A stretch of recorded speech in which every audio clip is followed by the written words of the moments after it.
नमस्कार दोस्तों, आज मैं बनारस के मछोदरी इलाके में हूँ और मिलने आया हूँ अपने बड़े भाई विनय कुल जी से। नमस्कार विनय भैया। नमस्कार। तो इस तरह से हम आ गए आपके नए मकान में, क्योंकि पिछली बार जब मैं आया था तो आपका ये मकान जो है ऐसा नहीं था। और बहुत बहुत बधाई, आपने इतनी सी जगह में इतना सुंदर मकान बना लिया। बहुत बहुत स्वागत है आपका। तो जैसा कि हमने कहा कि आपका फेसबुक वाला ठलुआ क्लब वाला जो पेज है वो तो सुपर हिट हो रखा है। आभार। हाँ, कुछ बताइए कैसे शुरू हुआ और इसके बारे में और क्या आप बताना चाहेंगे हमारे फेसबुक के दोस्तों को। बनारस में एक बहुत पुराना ठलुआ क्लब चलता है, अब तो लगभग समापन पर आ गया है। उसी की देखा देखी मैंने सोचा कि क्यों न एक फेसबुक पर भी इसका पेज रहना चाहिए, और धीरे धीरे शुरुआत की और ऊपर वाले की कृपा से इस समय लगभग 1.5 लाख के आसपास उसके मेंबर हैं। हालांकि फेसबुक ने एक बार उसके मेंबर उड़ा दिए करीब लाख। अच्छा। नहीं तो इस समय 2.5 लाख होते। बहरहाल जो भी हैं, इस बात का संतोष है कि वो पेज बनारस में काफ़ी पसंद किया जाता है, ख़ास तौर से उन लोगों के बीच में जो कि खाँटी बनारसी हैं, हास्य की समझ है, उन्हें व्यंग की समझ है, और बेहतर चल रहा है पेज। थोड़ा बहुत समय उसमें रोज़ दे देते हैं उसको ज़िंदा रखने के लिए। हास्य के पेज बहुत से हैं और फेसबुक पर हैं, लेकिन उनका स्तर जो है एकदम सतही है, इसलिए उतनी ज़्यादा लोकप्रियता उसको नहीं मिल पाई है जितनी हमने अपने सहयोगियों के सहायता से गेन की है।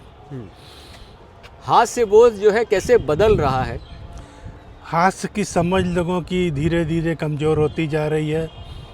पढ़ते लिखते कम हैं, टीवी ज़्यादा देखेंगे, मोबाइल ज़्यादा देखेंगे, तो उससे उनकी जो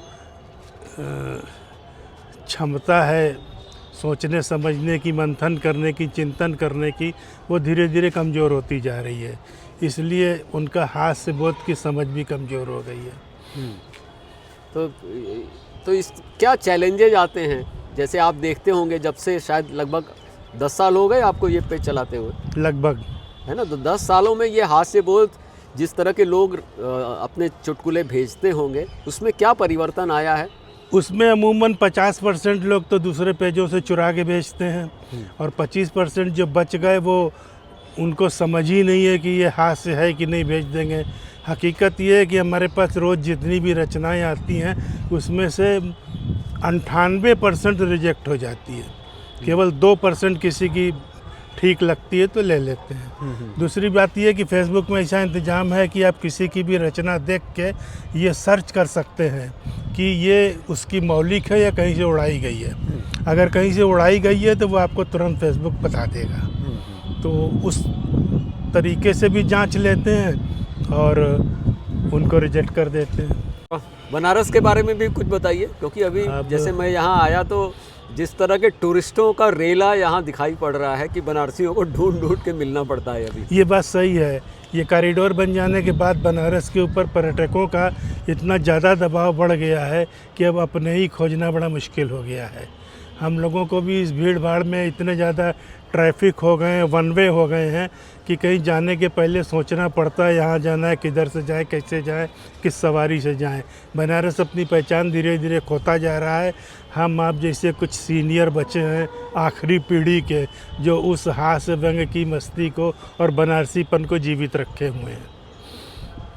आपसे मिलना हमेशा बहुत बहुत सुखद रहता है। आपका बहुत बहुत धन्यवाद और बहुत आभार। बहुत धन्यवाद।